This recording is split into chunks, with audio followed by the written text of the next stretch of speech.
जय श्री हरि विष्णु।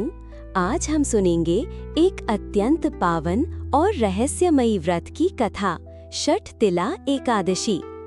यह एकादशी केवल व्रत नहीं, बल्कि यह हमें सिखाती है कि जब भक्ति सच्ची हो तो छोटे से छोटे साधन भी महान पुण्य दिला सकते हैं। आइए जानते हैं षठ तिला एकादशी का महत्व, इसकी कथा और वो रहस्य जो भगवान विष्णु ने स्वयं बताया। षठ का अर्थ है 6 और तिला का अर्थ है तिल। इस एकादशी में तिल का 6 प्रकार से उपयोग किया जाता है: दान, स्नान, भोजन, उबटन, हवन और जल। इसी कारण इस एकादशी को षठ तिला एकादशी कहा गया। बहुत समय पहले की बात है। पृथ्वी पर एक ब्राह्मण स्त्री रहती थी। वो अत्यंत श्रद्धालु थी, नियम से व्रत करती, जप तप करती और भगवान विष्णु का स्मरण करती थी। लेकिन उसकी भक्ति में एक कमी थी। वो पूजा तो करती थी, पर दान नहीं करती थी, न अन्न का, न वस्त्र का, न जल का। समय बीता और उस स्त्री की मृत्यु हो गई। अपने व्रत और तपस्या के कारण वो स्वर्ग पहुंची, लेकिन वहां उसका शरीर जलने लगा।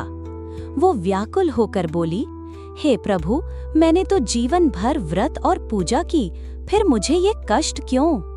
तभी भगवान विष्णु प्रकट हुए। उनका स्वर शांत और करुणा से भरा था।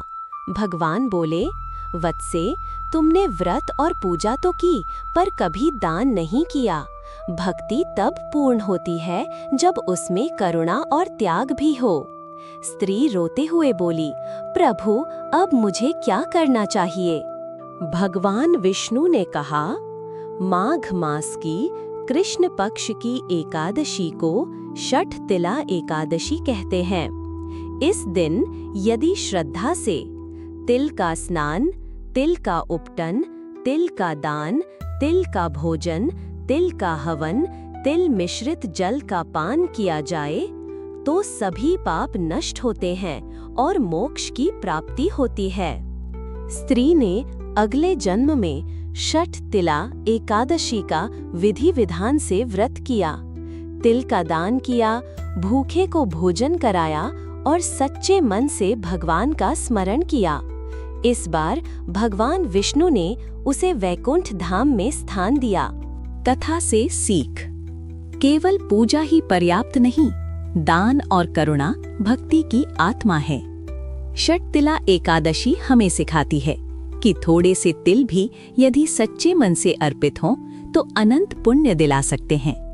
अगर ये कथा आपको पसंद आई हो तो इसे अपने प्रियजनों के साथ साझा करें, क्योंकि भक्ति बांटने से बढ़ती है।